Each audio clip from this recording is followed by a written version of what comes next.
Hello everyone and welcome to another video, and my camera is slowly descending into madness, as is I think the rest of everyone. So what can I say? This has been an interesting last little bit, to say the least, especially for me and probably a whole bunch of global players, because we are coming to talk to you today about the Easter banner, which yesterday I said was the best thing to basically ever come along.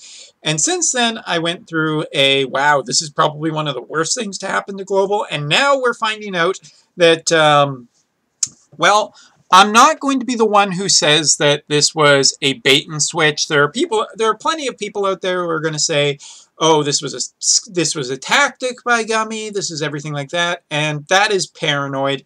That is normal paranoia. I am not going to say that this was against data miners or against YouTubers or against the community or to drum up a ton of hype. I do believe that this, I would like to actually posit another theory out there. So before we get to that, let's talk about what actually happened. So yes, if you haven't been living under a rock, or you've been playing Brave Exvius, the global side or the JP side, a lot of waves were made very recently about the two new characters coming on the Easter banner, Esther and Sylvie. Two characters that, looking at their kits, you thought that this was a giant mistake. Well, it turns out that that kind of was the thing that happened. Taking a look at Esther before her limit burst, and by the way, I'll give a shout out to the guy on Reddit who made this post, who I have generously borrowed, and I'm going to give a shout out to them, which of course makes this all okay.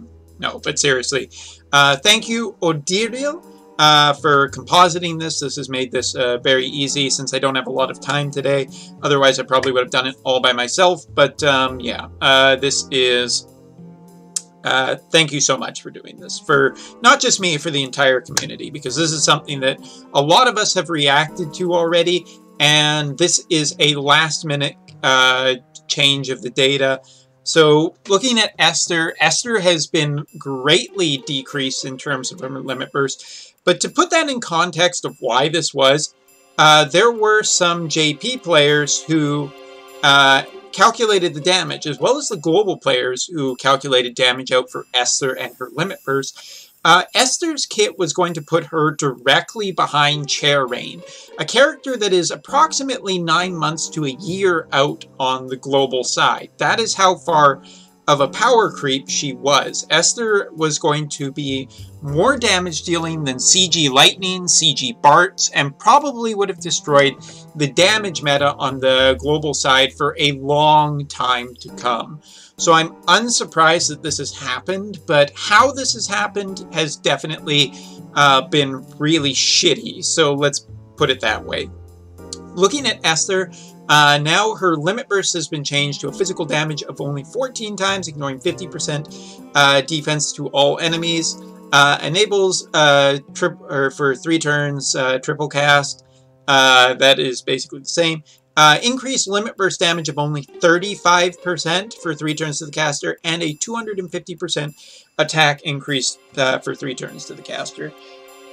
Esther still should be incredibly high damage dealing, but she isn't the ridiculousness that she was before. Esther was fairly fucking broken, and that is a nice way of putting that.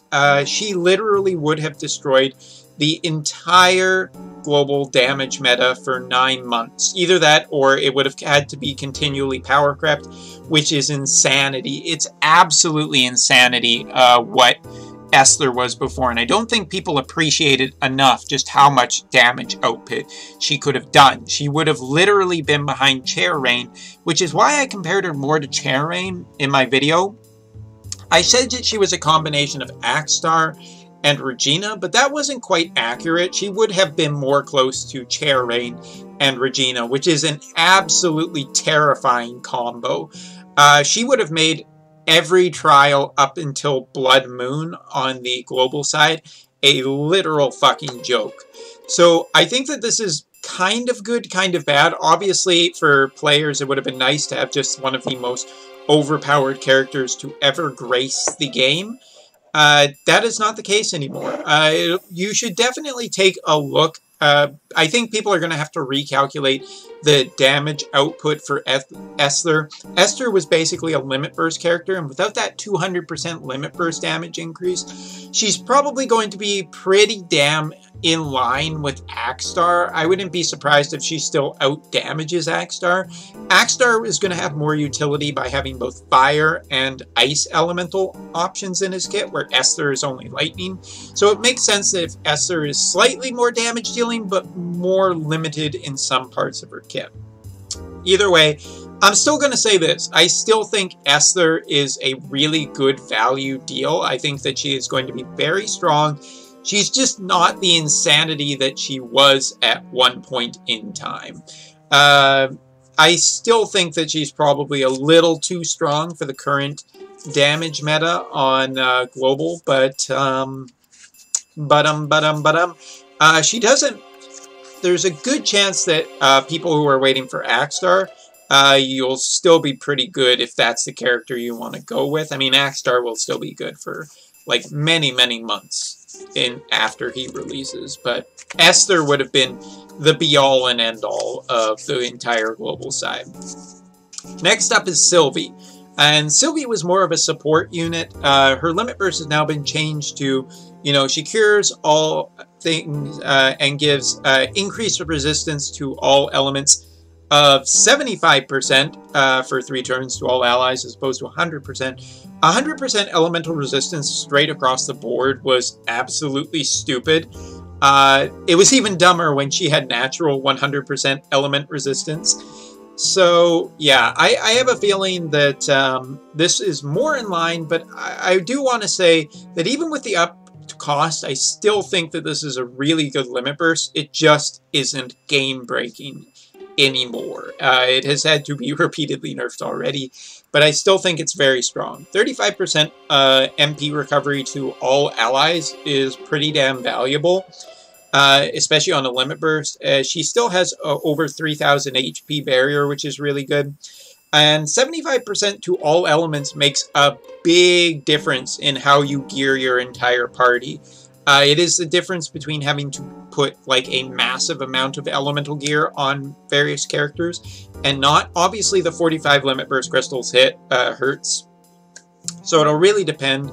But there are ways to cheese this limit burst out with, you know, CG Fina or Entrust units. So I still think that I still think that both of these characters are insanely strong for the global side with what is to come, as my opinion as a JP player, because we JP players know what is about to happen, which is elemental Tetris. A lot of trials where you have to stack a lot of different elemental resistance, and having ways to give your characters a lot of elemental resistance makes a big deal.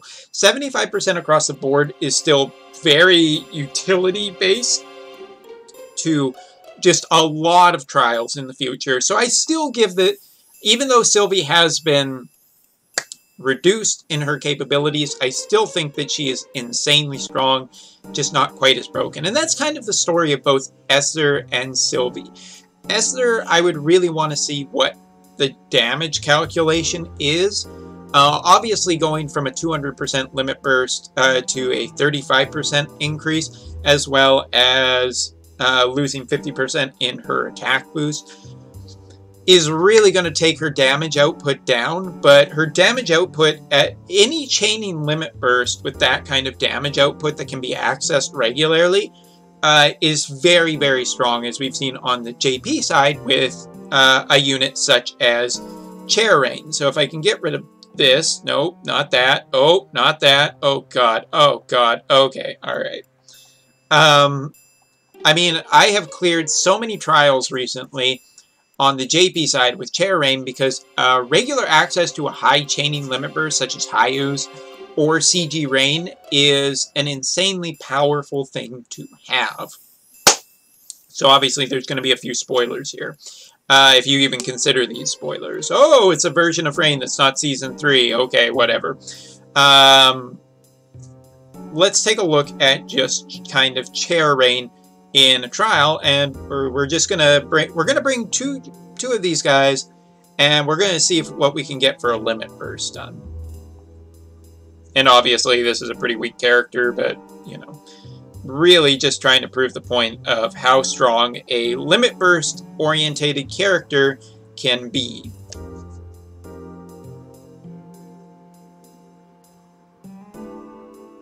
Interesting, that all went to Charlotte. Alright, so let's just test this out.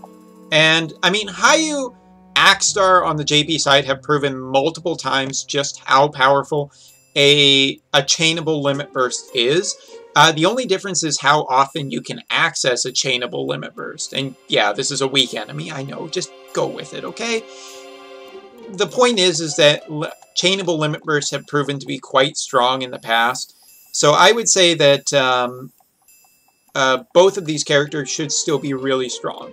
And there are a couple of options as to what has happened here. One, the data was entered incorrectly on the global side during the update, and Gumi didn't find out about it until everybody started making a big fuss, in which case it's our fault for saying anything.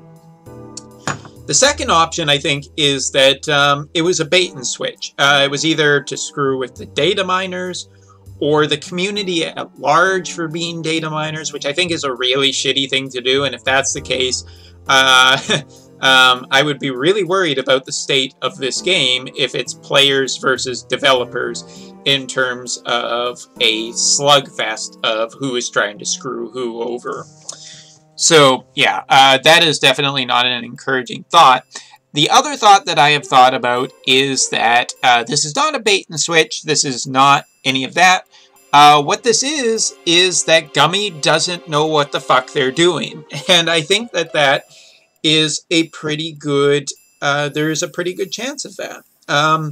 We have seen global units in the past that have been insanely strong, really unbalanced stuff on the global side in characters like, you know, Lilith and, I'm just trying to think. You know, some of the global exclusives have tended to be pushed more towards the powerful side. And Gumi put this out there and thought, yeah, this is a really powerful character, and they just never crunched the numbers. They never thought about what they were actually putting out there. And I think that is a very real possibility for what happened. Matter of fact, I would even kind of, that's the one that I'm kind of thinking more and more is what really happened. The idea is that, you know, just the global side Gumi wants to have incredibly power global exclusives. It keeps players from going to the JP side or to other games to have that kind of exciting characters, those interesting characters that people want to get their hands on. But we do end up with situations like this where the character is perhaps untested and maybe unbalanced, and Gumi figured, oh, what's the worst that can... Oh, shit! That's 9 months ahead of what damage should be on the global side. And I have a feeling that that is probably more likely the case. Or that's the one that I would like to believe is more likely the case. Because the idea that Gumi is literally baiting people and baiting data miners is a very dangerous thing that will kill the game flat outright, rather as opposed to, well, they're just ignorant, they never actually test their shit, and that probably seems more likely for a smaller base team. But, yeah, it's a little scary to think that they are trying to screw with the player base, which will undoubtedly kill this game. Which, I'm not quite ready for this game to die yet. Gotta see what blue mages look like. But yeah, for people on the global side, if you are... I would still say that Sylvie looks absolutely awesome and still really good to UOC. Obviously not as insane as she was, but the same with Esther. This is probably overall better for the game because it's just not going to be a wow, we're ahead for 9 months and the game needs to be power crept even more. Like, the scary idea here is that they put out a banner like Esther, who is 9 months ahead of the current power curve on global, And then they need to out power creep that in 6 months when you're already good for another 3 months after that. It's really, really scary design space, and Global Wood is already feeling like it's starting to power creep. It may be 9 months behind in terms of characters and banners, but power creep wise, it's more like 6 months behind the JP side, which is a little scary because content is just not ready for that. So yeah, I guess we'll have to wait and I would wait and see before. I would definitely say don't spend money at this point. Tickets probably still good. I still think Esther is a really cool limit burst base unit with a really cool limit burst and a really great kit still. It's been adjusted to probably be a little less game breaking. Anyway, that's the video for now, and I haven't forgotten about the JP side. It's just, boy. Oh boy, the JP side. Not as exciting as the global side. Anyway, that's all for now. See you next time. I gotta go to event. See ya.